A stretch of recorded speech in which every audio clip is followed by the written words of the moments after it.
పవన్ కళ్యాణ్కి హెచ్చరిక జారీ చేస్తున్నాం.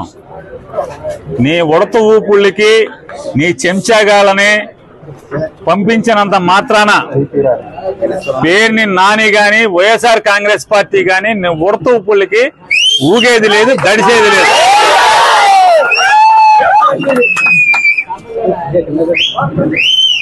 రాజకీయాల్లోకి సినిమా నటుడై 4 డాన్స్లు వేసి నువ్వు వచ్చి నీ ఇష్టానుసారం ఎవరిని పడితే వాళ్ళని నోటుకొచ్చినట్టు మాట్లాడచ్చు. నోరుకి అదుపు లేకుండా ఏది పడితే అది మాట్లాడచ్చు. ఒక సిద్ధాంతం ఉండదు. నిన్నేమో కులం లేదంటావు, నిన్న మతం లేదంటావు, ఇవాళేమో మతాల్ని రెచ్చగొడతావు.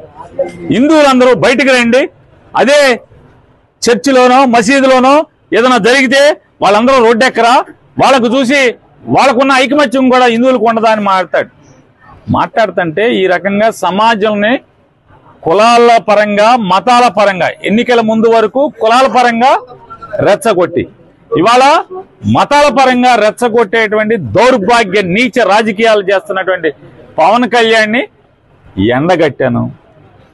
అయ్యా, గతంలో నువ్వేనా బ్యాప్టిజం తీసుకున్నావు?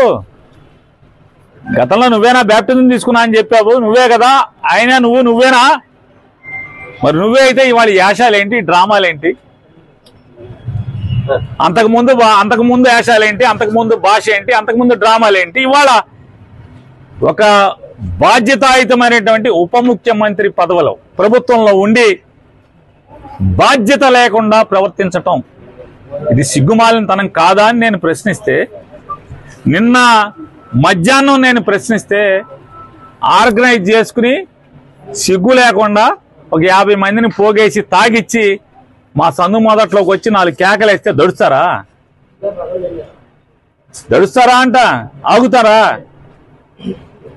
గుడివాడ వెళ్తే కారు మీద వాళ్ళు అయితే మీ ఇంటికి మా ఇల్లు ఎంత దూరమో మా ఇంటికి మీ ఇల్లు అంతే కూడా దూరం అనేది గుర్తుపెట్టుకో.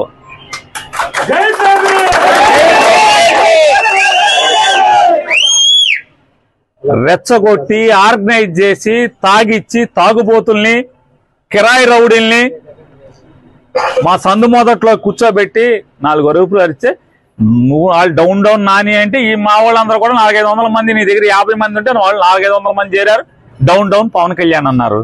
సిగ్గుపోయింది నీకే కదా. మా ఇంటికి వచ్చి మాతో తిట్లు తిన్నది నువ్వే కదా. నువ్వు డౌన్ ఒకసారి అంటే మా వాళ్ళు 100 సార్లు అంటారు డౌన్ అని.